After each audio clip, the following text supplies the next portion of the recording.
Hello all you film freaks and movie maniacs out there. My name is Nolan Carr and I'd like to welcome you to the go-to podcast for all things cinema. But before you can ask any questions, just sit back, relax, as I present to you a Strawlane Studio Productions Critiquing with Carr. And welcome back, ladies and gentlemen, to yet another great edition of the show here on Critiquing with Carr for Favorite Film Friday. As always, if you've enjoyed episodes just as this one, do us a favor by subscribing on YouTube, following us on the audio platforms, clicking a thumbs up or like button so you can tell us you enjoy these episodes, turning on post notifications so you can submit it on those platforms when episodes release, as well as clicking the share out so you can help continue the podcast with all your friends and family. Also, if you want other ways of staying up to date with the show, do us a favor by following us on Instagram at Critiquing with Carr. I say all that because on this week's very interesting edition of Favorite Film Friday on Critiquing with Carr, we're talking about the classic Star Wars film, the ending of the original trilogy, Star Wars Return of the Jedi. And with that being said, let's begin. This film was directed by Richard Marquand. The co-screenwriters for this film were Lawrence Kasdan and George Lucas. The story was also created by George Lucas. The film was produced by Howard Kazanjian, and the cast for this film is as follows: Mark Hamill, Harrison Ford, Carrie Fisher, Billy D. Williams, Anthony Daniels, David Prowse, Kenny Baker, Peter Mayhew, and Frank Oz. The cinematographer for this film was Alan Hume. The film was co-edited by Sean Barton, Marsha Lucas, and Dwayne Dunham. The musical score was done by the maestro himself, John Williams. The film was produced by Lucasfilm and it was distributed by 20th Century Fox. This movie was released on May 25th of 1983. The budget for this movie was between 32.5 and 42.7 million US dollars, and the box office grand total for this film was 482 million US dollars. The accolades for Return of the Jedi are as follows. At the Academy Awards, Richard Edlund, Dennis Muren, Ken Ralston, and Phil Tippett won for Best Visual Effects. At the BAFTA Awards, Richard Edlund, Dennis Muren, Ken Ralston, and Phil Tippett won for Best Visual Effects. At the Saturn Awards, the movie won for Best Science Fiction Film, Mark Hamill for Best Actor, Richard Edlund, Dennis Muren, and Ken Ralston for Best Visual Effects, Phil Tippett and Stuart Freeborn for Best Makeup, as well as Aggie Gerard Rogers and Nilo Radis Jamero for Best Costumes. And finally, last but not least, at the Hugo Awards, the movie won for Best Dramatic Presentation. And now it comes time for one of my favorite parts, which is when I list off the top 10 highest-grossing films that year's release, being 1983's Return of the Jedi. Coming in 10th place at the bottom of this list was Risky Business. It was distributed by Warner Bros. Pictures. Its total gross was $63.5 million. It stars Tom Cruise, Rebecca De Mornay. Coming in 9th place on this list was Mr. Mom. It was distributed by 20th Century Fox. Its total gross was $64.8 million. It stars Michael Keane, Terry Garr, and Martin Mull. Coming in 8th place on this list was Trading Places. It was distributed by Paramount Pictures. Its total gross was $120.6 million. It stars Dan Aykroyd, Eddie Murphy, and Ralph Bellamy. Coming in 7th place on this list was War Games. It was distributed by MGM UA Entertainment Company. Its total gross was $124.6 million. It stars Matthew Broderick, Dabney Coleman, and John Wood. Coming in 6th place on this list was Staying Alive. It was distributed by Paramount Pictures. Its total gross was $127 million. It stars John Travolta, Cynthia Rhodes, and Finola Hughes. Coming in 5th place at the halfway mark on this list was Sudden Impact. It was distributed by Warner Bros. Its total gross was $150 million. It stars Clint Eastwood and Sandra Locke. Coming in 4th place on this list was Terms of Endearment. It was distributed by Paramount Pictures. Its total gross was $165 million. It stars Deborah Winger, Shirley MacLaine, and Jack Nicholson. Coming in 3rd place on this list with the bronze medal was Octopussy. It was distributed by MGM and UA Entertainment Company. Its total gross was $187.5 million.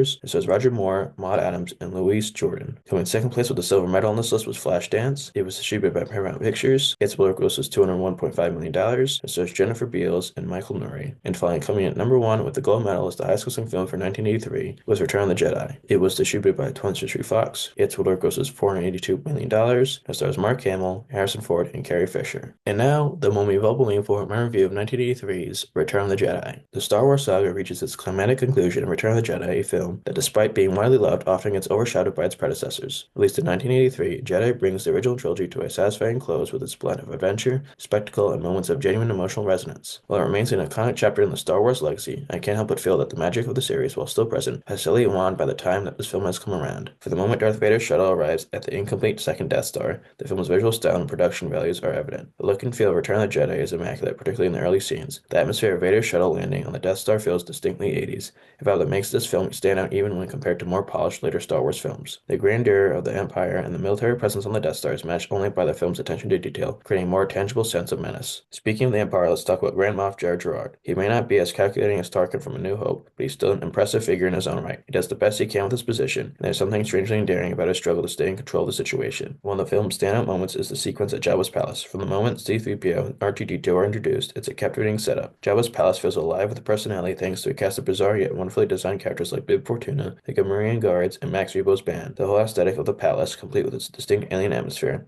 is truly unique, adding a welcoming but eerie vibe to Jabba's domain. For me, this is one of the most memorable and engaging parts of the entire film. Moving to the emotional beats of the story, I think the film nails the themes of family, redemption, and destiny. When Luke confronts Vader and the Emperor on the second Death Star, his internal struggle is palpable. The final confrontation between father and son, as well as Vader's ultimate sacrifice, is one of the most iconic moments in film history. The music, the special effects, and the emotional payoff make this scene unforgettable. The moment when Vader turns on Palpatine to save his son is a powerful redemption arc that resonates long after the credits roll. Lastly, I must mention the brilliant performance of Ian McDiarmid as Emperor Palpatine. He's cold, calculating, and a master manipulator. The Return of the Jedi is the only film in the original trilogy where Palpatine physically appears. It's hard to imagine a better villainous presence. His chilling dialogue and ruthless actions make him one of the most memorable antagonists in the film. Despite its many strengths, Return of the Jedi does have its share of moments that didn't sit well with me. Perhaps the most notable issue for me is the handling of Boba Fett. In Empire Strikes Back, Fett is portrayed as a total badass, someone who doesn't take shit from anyone. But in Jedi, he's taken out in such an anticlimactic way. His death via an accident involving his malfunctioning jetpack felt disrespectful to a character who had built up such a reputation in the earlier film. For me, this was a letdown. There's also the strange and somewhat baffling continuity issue during the Jabba's barge sequence. When Leia strangles Jabba, where do all the guests go? Do they just disappear? Are there escape shuttles under the barge? It's a minor nitpick, but it bothered me nonetheless. The final battle between Luke and Vader also had moments that don't quite land.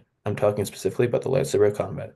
The choreography, while certainly better than A New Hope, still lacks the fluidity and energy that came in later Star Wars films. It's good, but not quite as engaging as I'd hope. Despite some minor issues, Return of the Jedi remains a fantastic and iconic film in the Star Wars saga. It delivers everything you'd expect from a conclusion to an epic trilogy. High stakes, emotional weight, and memorable action. Though it lacks the mystique of A New Hope or the dramatic intensity of Empire Strikes Back, it's still a thoroughly enjoyable and satisfying film. Jedi serves as a perfect wrap-up to the trilogy with an emotional final act that brings everything full circle. In conclusion, in terms of fantasy and mystique, it may not have the same awe-inspiring magic as the previous two films, but still holds its own. The visuals are stunning, and the characters, particularly Luke, Leia, and Han, bring depth to the story's resolution. While I wouldn't call it perfect, Return of the Jedi stands as a solid and exciting chapter in the Star Wars legacy. With that being said, I'm both proud and pleased to give this great film a great score of 8 out of 10 on the Diamond Dave scale. And with that being said, my film Feeks and Cinephiles, as always, if you've enjoyed this week's edition of the show here in Critique with Carr for Favorite from Friday, do us a favor by subscribing on YouTube, follow us on the audio platforms, clicking the thumbs up or like button so you can tell us you enjoy these episodes, turning post notifications so you can stay up to date on those platforms when episodes release, as well as clicking that share out so you can help continue the podcast with your friends and family. Also, if you want other ways of staying up to date with the show, do us a favor by following us on Instagram at Critique with Carr. And with that being said, as always, take care and happy viewing.